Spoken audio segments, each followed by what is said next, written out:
अस्सलाम वालेकुम, मैं हूं इमरान आज़म और आप देख रहे हैं मेरा यूट्यूब चैनल इमरान आज़म व्यूज़। शहर इक़्तिदार की ताज़ा तरीन अपडेट्स के साथ आपकी खिदमत में हाजिर हूं।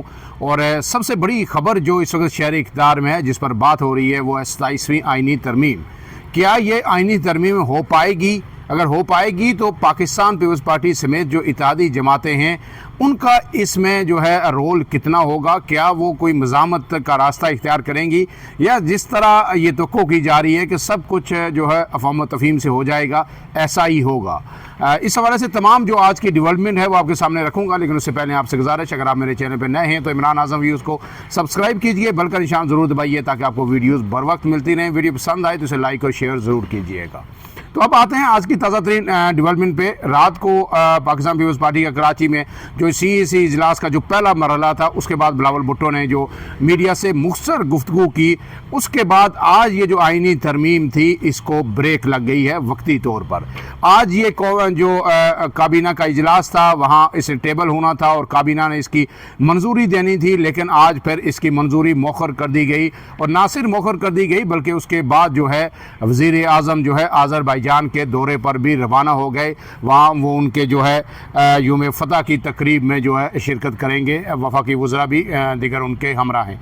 अब ये कहा जा रहा है कि हो सकता है वज़ीर आज़म के आने पे ही ये काबीना के अंदर पेश की जाए, हो सकता है सर्कुलेशन समरी के ज़रिए इसकी मंजूरी ली जाए, या फिर ये हो सकता है कि नायब वज़ीर आज़म इसाक डार जो है कैबिनेट का जो इजलास है उसकी सदारत करें और इसकी मंजूरी दे दी जाए। लेकिन अभी तक जो ज़राए बता रहे हैं कि उस वक्त तक इस पर कोई पेशरफ्त नहीं होगी जब तक पाकिस्तान पीपल्स पार्टी का CEC का आज दूसरा राउंड जो है, जो नमाज जुमा के बाद शुरू हो चुका है, उसके बाद मुकम्मल जो अलामिया जो है CEC इजलास का नहीं आता। क्योंकि रात जो बिलावल भुट्टो ने गुफ्तगू की थी उसमें उन्होंने कहा था कि सिर्फ एक चीज़ है जिस पे हम जो है इस तरमीम को सपोर्ट कर रहे हैं, वो है आर्टिकल 243 को जो रिवाइव किया जा रहा है।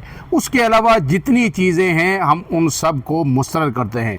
उसमें ज़ाहिर है NFC अवार्ड है, सूबाई खुद मुख्तारी है, जो वजारतों की जो वापस जो है सुबह से लेने के मामलात हैं, इस सब पर पीपल्स पार्टी ने सख्त रद्द-ए-अमल दिया है और इन चीज़ों को मुस्तरद किया है। अब हम देखते हैं कि जो है क्या पीपल्स पार्टी वाकई डट गई है, या ये सेव जो जिसको कह रहे हैं कि आप फेस सेविंग की एक कोशिश है, जो तवक्को की जा रही थी कि यही पीपल्स पार्टी इसी तरह आगे बढ़ेगी, वो उसका थोड़ा सा बारीकी के साथ जो है हक़ाइक़ की रोशनी में जायज़ा ले लेते हैं। अब जो है सेनेट का इजलास जो है वो कल तक मौखर किया गया है, जबकि कौमी असम्बली का इजलास पीर तक मौखर कर दिया गया है। आज ये तवक्को की जा रही थी कि ये जो 27वीं आइनी तरमीम है वो सेनेट के अंदर पेश कर दी जाएगी और उसके बाद फिर कमेटियों को भी भिजवा दिया जाएगा।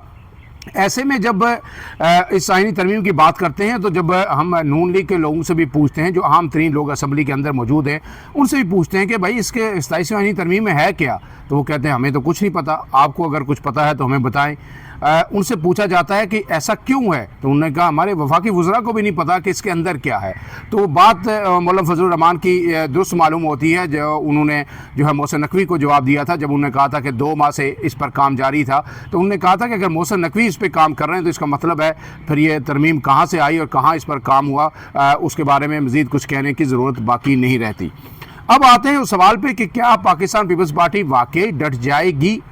तो इसमें एक चीज़ बुनियादी ये है कि लोग ये सवाल कर रहे हैं कि जब आर्टिकल 243 पे पीपल्स पार्टी ने कंसेंट दे दी कि वो इसके ख़िलाफ़ नहीं जाएगी, तो फिर बाकियों पे डटने का फ़ायदा क्या है? बाकी तो जो है MKM भी मान जाएगी, पीपल्स पार्टी भी मान जाएगी, क्योंकि सुबह से NFC अवार्ड में भी हक़ नहीं लिया जाएगा और जो है बाकी वजारतें भी वापस नहीं ली जाएंगी। ऐसी बात नहीं है। इस आइनी तरमीम के अंदर सिर्फ आर्टिकल 243 नहीं है, 42 आर्टिकल 243 उसका एक हिस्सा है, बड़ा अहम तरीन हिस्सा है। और उसमें जो अब तक की खतोखाल जो सामने आए हैं उसमें ये कहा गया है कि जो joint chiefs of staff committee का जो ओहदा है, जनरल साहिर शमशाद मिर्ज़ा इस वक्त जो joint chief of staff committee हैं, और ये तीनों मुसल्लह अफवाज को हेड करते हैं। ये भी आर्मी के अंदर एक आर्मी चीफ 4 स्टार जनरल होता है और दूसरा chairman joint chiefs of staff committee जो है वो 4 स्टार जनरल होता है। बाकी सारे लेफ्टिनेंट जनरल जो है वो 3 स्टार जनरल होते हैं। तो अब इस ओहदे को तब्दील किया जा सकता है और इसी जगह एक नया ओहदा क्रिएट किया जा सकता है, उसका नाम तब्दील किया जा सकता है, और उसका नाम जो अभी तक जो सामने आया हुआ कमांडर ऑफ डिफेंस फोर्सेस का ओहदा मुतरफ़ करवाया जाएगा आर्टिकल 243 में तरमीम करके। अब इसका जो मकसद यही है कि तीनों मुसल्लह अफ़वाज जो हैं इसके अंदर एक मिसाली किस्म की कोऑर्डिनेशन होनी चाहिए, यानी कमांडर ऑफ डिफेंस फोर्सेस जो है इसके नीचे ये तीनों फोर्सेस आ जाएंगी और वो जो है इनके दरमियान जो कोऑर्डिनेशन को मजबूत बनाएगा।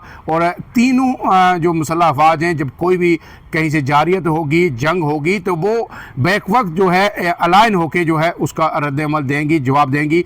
और इसकी ज़रूरत महसूस की गई हालिया पाक भारत जंग के दौरान। अगरचे पाकिस्तान एयरफोर्स, नेवी और आर्मी की कोऑर्डिनेशन मिसाली थी, उसी वजह से ये इतनी बड़ी कामयाबी मुमकिन हुई, लेकिन इसको मज़ीद मजबूत बनाने के लिए ऐसा किया जा रहा है। अब इसमें कहा यह जा रहा है कि अब ये ओहदा अगर इसका नाम तब्दील कर दिया जाए, कमांडर ऑफ जो है डिफेंस फोर्सेस रख लिया जाए, joint chairman joint chiefs of staff committee की बजाय, तो इससे जो है फ़र्क नहीं पड़ता, क्योंकि सुप्रीम कमांडर जो है वो सदर पाकिस्तान ही रहेंगे तमाम मुसल्लह अफ़वाज के, और जो तैनातियाँ होंगी वो उनके जो है कलम से ही होंगी। रिकमेंडेशन ज़रूर आएंगी जिस तरह पहले आती थी, लेकिन एक कोऑर्डिनेशन के हवाले से शायद कुछ इनपुट भी हो। अब इसका ड्राफ्ट जब तक ये सामने नहीं आता तो जाहिर है कोई इस पर बात नहीं की जा सकती, क्योंकि वो ड्राफ्ट अभी तक पीपल्स पार्टी के पास भी नहीं आया। पीपल्स पार्टी को भी सिर्फ उसके सेलेंट फीचर्स दिखाए गए हैं कि ये आर्टिकल्स हैं, इनमें तरमीम होने जा रही हैं या हुकूमत करने का इरादा रखती है।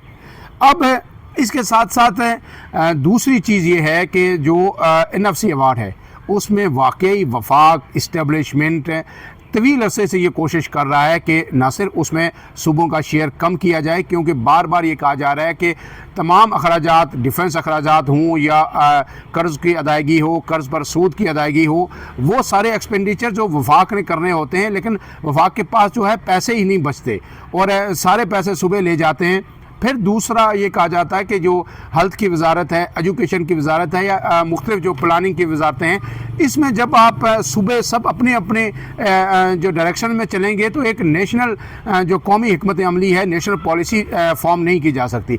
लिहाजा ये ऐसी वजारतें हैं कि इनकी जो पॉलिसी है वो नेशनल लेवल की होनी चाहिए, क्योंकि दुनिया के अंदर हमने जो है चीज़ों को रिप्रेजेंट भी करना होता है और दुनिया उसी तरह आगे चलती है, हेल्थ हो, एजुकेशन हो या प्लानिंग हो।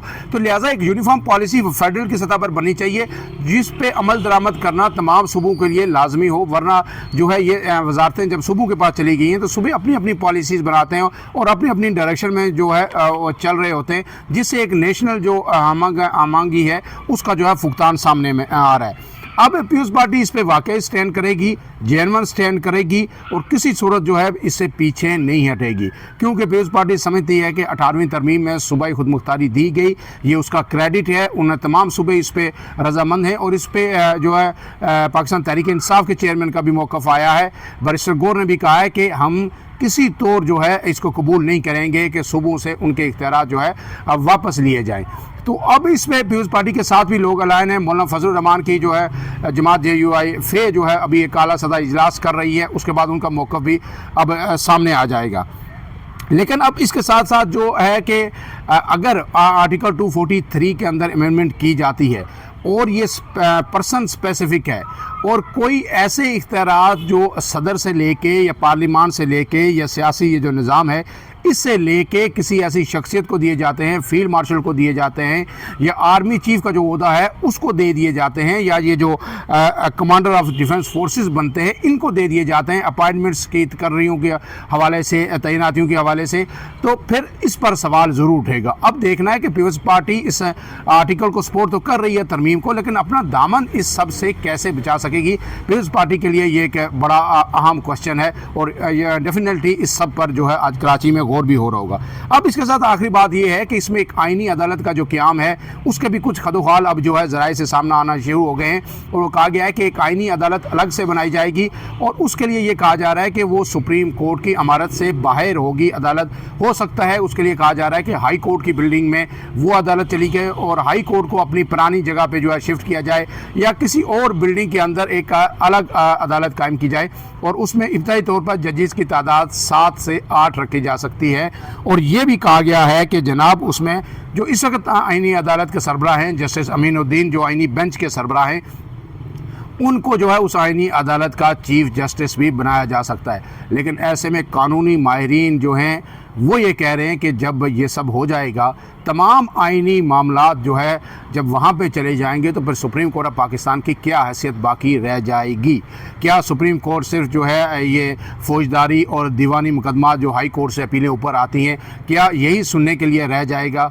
ये अहम बात है जिस पे जो है मेरे ख्याल में डिबेट इस वक्त जारी है और मुस्तकबिल में भी जारी रहेगी। इस हवाले से जो ही अपडेट्स आएंगी आपके सामने फिर एक दफ़ा हाज़िर होंगे। फ़िलहाल के लिए इतना ही। इमरान आज़म को दीजिए इजाज़त। अल्लाह हाफ़िज़।